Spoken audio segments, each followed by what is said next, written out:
भगवत गीता गीता का ज्ञान अध्याय 9 परम गुरुहा ज्ञान। जय श्री कृष्ण दोस्तों। 8वें अध्याय में आप लोगों ने जाना भक्ति पूर्वक भगवान श्री कृष्ण का आजीवन स्मरण करते रहने से और विशेषता मृत्यु के समय ऐसा करने से मनुष्य परम धाम को प्राप्त करता है। और अब अध्याय 9 परम गुरुहा ज्ञान। श्री भगवान ने कहा, है अर्जुन, क्योंकि तुम मुझसे कभी ईर्ष्या नहीं करते, इसीलिए मैं तुम्हें यह परम गुरुहा ज्ञान तथा अनुभूति बतलाऊंगा, जिसे जानकर तुम इस संसार के सारे क्लेशों से मुक्त हो जाओगे। यह ज्ञान सब विद्याओं का राजा है, जो समस्त रहस्यों में गोपनीय है। यह परम शुद्ध है, और क्योंकि यह आत्मा की प्रत्यक्ष अनुभूति कराने वाला है, अंत यह धर्म का सिद्धांत है।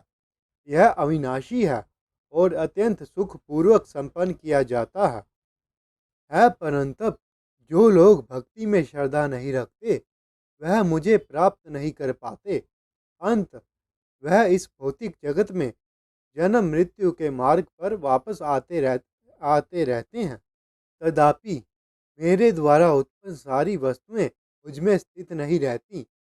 जरा मेरे योग ऐश्वर्य को देखो। यद्यपि मैं समस्त जीवों का पालक हूँ और सर्वत्र व्याप्त हूँ, लेकिन मैं इस विराट अभिव्यक्ति का अंश नहीं हूँ। मैं सृष्टि का कारण स्वरूप हूँ। जिस प्रकार हर जगह प्रवाहमान प्रबल वायु सदैव आकाश में स्थित रहती है, उसी प्रकार समस्त उत्पन्न प्राणियों को मुझ में स्थित जानो। है कुंती पुत्र, कल्प का अंत होने पर सारे प्राणी मेरी प्रकृति में प्रवेश करते हैं, और अन्य कल्प के आरंभ होने पर मैं उन्हें अपनी शक्ति से पुनः उत्पन्न करता हूँ। संपूर्ण विराट जगत मेरे अधीन है। यह मेरी इच्छा से बारंबार प्रकट होता रहता है और मेरी ही इच्छा से अंत में विनिष्ट हो जाता है धनंजय, यह सारे कर्म मुझे नहीं बांध पाते हैं। मैं उदासीन की भांति इन सारे भौतिक कर्मों से सदैव विरक्त रहता हूँ। है कुंती पुत्र, यह भौतिक प्रकृति मेरी शक्तियों में से एक है और मेरी अध्यक्षता में कार्य करती है, जिससे सारे चर तथा अचर प्राणी उत्पन्न होते हैं। इसके अतिरिक्त इसके शासन में यह जगत बारंबार सृजित और विनिष्ट होता रहता है। जब मैं मनुष्य रूप में अवतरित होता हूँ, तो मूर्ख मेरा उपहास करते हैं। वह मुझ परमेश्वर के दिव्य स्वभाव को नहीं जानते। जो लोग इस प्रकार मोहग्रस्त होते हैं, वह आसुरी तथा नास्तिक विचारों के प्रति आकृष्ट हो रहते हैं। इस मोहग्रस्त अवस्था में उनकी मुक्ति आशा, उनके सकाम कर्म तथा ज्ञान का अनुशीलन सभी निष्फल हो जाते हैं। है पार्थ, मोह मुक्त महात्मा जन दैवी प्रकृति के संरक्षण में रहते हैं। वह पूर्णत भक्ति में निमग्न रहते हैं, क्योंकि वह मुझे आदि तथा अविनाशी भगवान के रूप में जानते हैं। यह महात्मा मेरी महिमा का नित्य कीर्तन करते हुए, दृढ़ संकल्प के साथ प्रयास करते हुए, मुझे नमस्कार करते हुए भक्ति भाव से निरंतर मेरी पूजा करते हैं। अन्य लोग जो ज्ञान के अनुशीलन द्वारा यज्ञ में लगे रहते हैं, वह भगवान की पूजा उनके हृदय रूप में, उनके अदृश्य रूप में, विविध रूपों में तथा विश्व रूप में करते हैं। किंतु मैं ही कर्म कांड, मैं ही यज्ञ, पितरों को दिया जाने वाला अर्पण, औषधि, दिव्य ध्वनि, घी, अग्नि तथा आहुति हूँ। मैं इस ब्रह्मांड का पिता, माता, आश्रय तथा पितामह हूँ। मैं ज्ञ जानने योग्य, शुद्धिकर्ता तथा ओमकार हूँ। मैं शृंगवेद, सामवेद तथा यजुर्वेद भी हूँ। मैं ही लक्ष्य, पालनकर्ता, स्वामी, साक्षी, धाम, शरणस्थली तथा अत्यंत प्रिय मित्र हूँ। मैं सृष्टि तथा प्रलय, सबका आधार, आश्रय तथा अविनाशी बीज भी हूँ। है अर्जुन, मैं ही ताप प्रदान करता हूँ और वर्षा को रोकता तथा लाता हूँ। मैं अमरतव हूँ और साक्षात मृत्यु भी हूँ। आत्मा तथा पदार्थ दोनों मुझ में ही हैं। जो वेदों का अध्ययन करते तथा सोमरस का पान करते हैं, वह स्वर्ग प्राप्ति की गवेचना करते हुए अप्रत्यक्ष रूप से मेरी पूजा करते हैं। वह पाप कर्मों से शुद्ध होकर इंद्र के पवित्र स्वर्गिक धाम में जन्म लेते हैं, जहाँ वह देवताओं का सा आनंद भोगते हैं।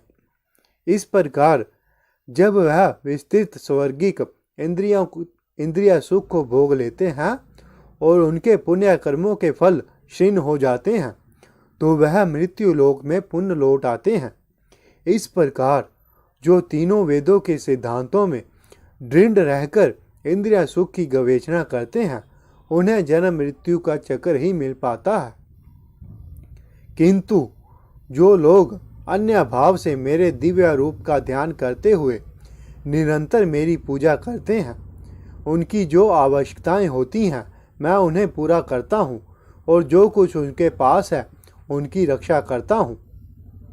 है कुंती पुत्र, जो लोग अन्य देवताओं के भक्त हैं और उनकी श्रद्धा पूर्वक पूजा करते हैं, वास्तव में वह भी मेरी पूजा करते हैं, किंतु वह यह त्रुटिपूर्ण ढंग से करते हैं।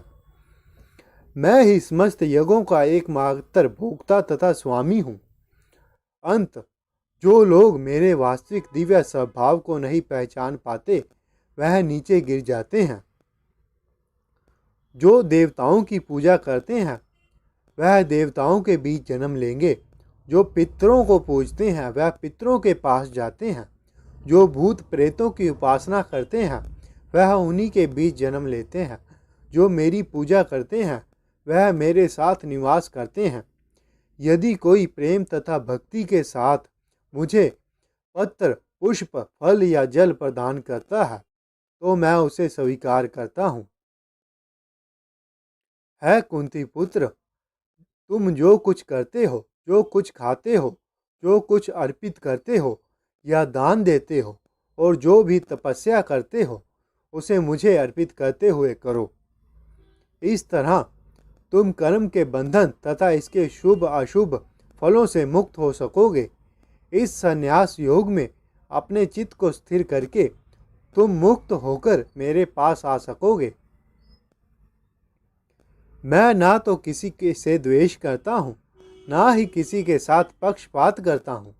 मैं सबों के लिए एक समान हूँ, किंतु जो भी भक्ति पूर्वक मेरी सेवा करता है, वह मेरा मित्र है, मुझ में स्थित रहता है और मैं भी उसका मित्र हूँ।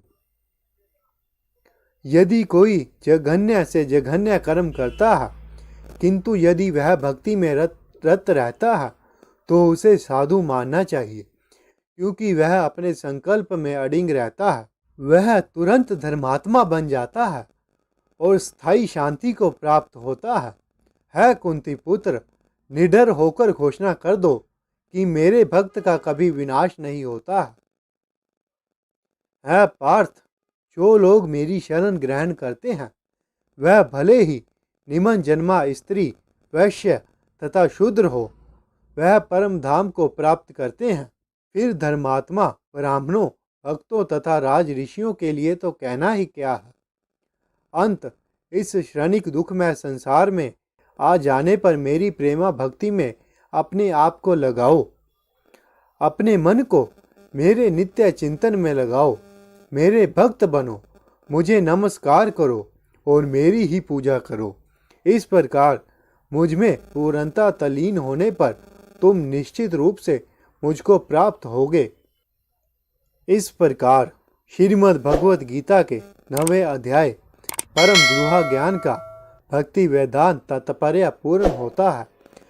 जय श्री कृष्ण।